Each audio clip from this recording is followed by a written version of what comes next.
সাহেব, আমরা তো ইদানিং এই মিডিয়াতে হাঁপানি রোগের ব্যাপারে যে একটা শব্দ পাচ্ছি, সেটা হলো এক সিরাপ বা এক এই, ঔষধ খেলেই আমরা ভালো হয়ে যাব, সর্বরোগের চিকিৎসার মতন একটা ব্যাপার স্যাপার।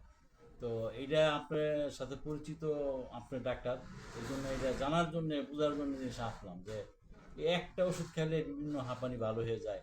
এটা আপনি আমাদের একটু বুঝিয়ে বলেন। আপনি যেটা প্রশ্ন করেছেন এই বিজ্ঞাপনটা আমি নিজেও দেখতেছি। আসলে ওনারা কিভাবে মেডিসিন তৈরি করতেছেন, আসলে এক মেডিসিনের ভিতরে ওনারা কিভাবে ওনাদের ফার্মাকোপিয়ারা বা কি কি ইয়া মানে ওদের সব ভালো হয়ে যাবে, আসলে এটা আমার বোধগম্য হচ্ছে না। আপনি এই প্রশ্নের উত্তরটা আসলে ওনাদের কাছ থেকেই পাবেন। তবে আমি এতটুকু আপনার কাছে বলবো যে হাঁপানি জিনিসটা কি, আপনাকে আমি যদি বুঝাই তাহলে হয়তো আপনি পুরো জিনিসটা ক্লিয়ার হয়ে যাবে। হাঁপানি সংক্ষেপে বলতে গেলে হাঁপানি আসলে দুই প্রকার। আমাদের যখন লাং ইনফেকশন হয় বা লাং অবস্ট্রাকশন হয়, সেটা হলো ব্রঙ্কিয়াল অ্যাজমা বলে। অপরদিকে আরেকটা অ্যাজমা বা হাঁপানি, সেটা হলো হার্ট সমস্যাজনিত কারণে, সেটাকে আমরা বলি কার্ডিয়াক অ্যাজমা। তো কার্ডিয়াক অ্যাজমার জন্য এক ধরনের মেডিসিন হওয়া উচিত এবং ব্রঙ্কিয়াল অ্যাজমার জন্য এক ধরনের মেডিসিন হওয়া উচিত একজন ডাক্তার হিসাবে, এটাই আমি মনে করি। আর হাঁপানি, অ্যাজমা এটা খুব সহজে ভালো হওয়ার জিনিস নয়। তাহলে হাঁপানিটা কি? প্রথমে আমাদের যদি ফুসফুসের ভিতরে যে চিকন চিকন ব্রঙ্কাইগুলি আছে, ব্রঙ্কাইগুলি অনেক সময় শ্লেষ্মাজনিত কারণে ওটা অবস্ট্রাকশন হয়ে যায়, শ্বাস প্রশ্বাস নিতে পারে না, তখনও এটা হাঁপানি। তবে এটা সিম্পল ব্যাপার। আবার অনেক সময় হয় যে সিওপিডি বলি ডাক্তারি ভাষায়। সিওপিডি হলো ক্রনিক অবস্ট্রাকটিভ পালমোনারি ডিজিজ, অর্থাৎ আপনার লাংটা ইনফেকশন হয়ে যায়। লাং আপনি বুঝতেছেন না, লাং বলতে আসলে ফুসফুস। ফুসফুসটা ইনফেকশন হয়ে যায়। তো ইনফেকশন হওয়ার কারণে ফুসফুস সঠিকভাবে কাজ করতে পারে না, তখন তার হাঁপানি হবে। আর যে সবচেয়ে ভয়ঙ্কর বিষয়টা হলো সিওপিডি সাধারণত কিওরেবল ডিজিজ নয়। এটা সাধারণত কিওর হওয়ার কথা না। তো আপনি মেডিসিন খেয়ে ওটাকে নিয়ন্ত্রণে রাখতে পারেন, কিন্তু তারপরেও সে একটা আস্তে আস্তে একটা সামনের দিকে আগাবে, খারাপের দিকেই যাবে। কিন্তু আপনি হয়তোবা নিয়ন্ত্রণে থাকতে পারেন, কিন্তু কোনো ক্রমেই এক ডোজে ভালো হয়ে যাবেন, এটা আমি ডাক্তার হিসেবে আমার জানা নেই। এরপরে আসেন আপনার কার্ডিয়াক অ্যাজমা যেটা বলে। অনেক সময় হার্টের ভিতরে যে শুনেন ছিদ্র পাওয়া যায়, হার্টের ছিদ্র, তো হার্টের ছিদ্রর কারণেই হাঁপানি বা অ্যাজমা হবে। তো সেটার এক ধরনের মেডিসিন হবে, তার হার্টের ট্রিটমেন্ট দিতে হবে। হার্টের ট্রিটমেন্ট দিলেই তখন তার হাঁপানি ভালো হবে। অপরদিকে হার্টের ভালভ নষ্ট হয়েও কিন্তু হাঁপানি হতে পারে, সেটাও কার্ডিয়াক অ্যাজমা। আর যেটা ছিদ্রর কথা বললাম সেটা এএসডি বা ডিএসডি। আর এটা হলো হার্টের ভালভ জনিত অ্যাজমা। হার্টের ভালভ যখন সঠিকভাবে কাজ না করবে তখনও আপনার অ্যাজমা হবে। কখনো কখনো হার্টের রোগে ভোগার পরেও তার হাঁপানি হতে পারে। কেন? অনেক সময় হার্টের কোলেস্টেরল জমতে পারে, ব্লাড সার্কুলেশন যদি সঠিকভাবে না হয় তারও কিন্তু হাঁপানি হবে।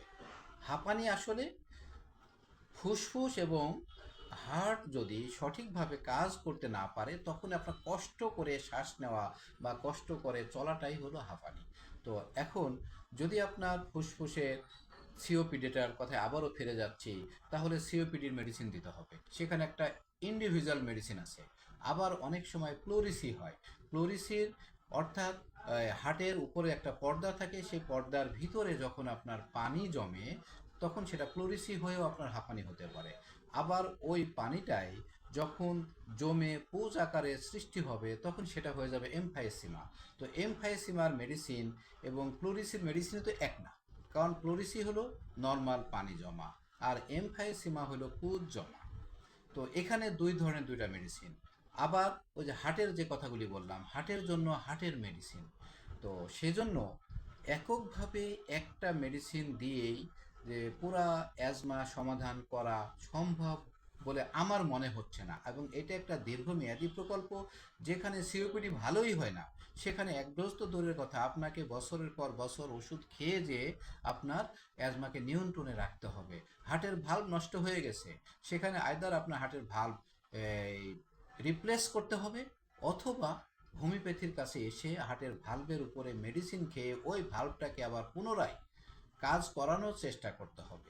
কিন্তু একটা হার্টের ভাল্ব নষ্ট হয়ে গেলে সেই হার্টের ভাল্বটাকে পুনরায় আবার কর্মক্ষম করা একজন ডাক্তার হিসাবে আমি এত সহজ বলে মনে করতেছি না।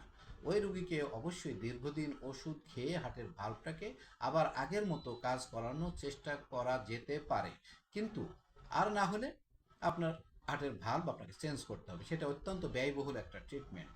তো সেজন্য আমি এককভাবে কোনো মেডিসিনে ভালো হবে বলে আমি মনে করতেছি না, এবং খুব অল্প সময়ে রোগগুলি ভালো হবে সেটাও আমি মনে করতেছি না।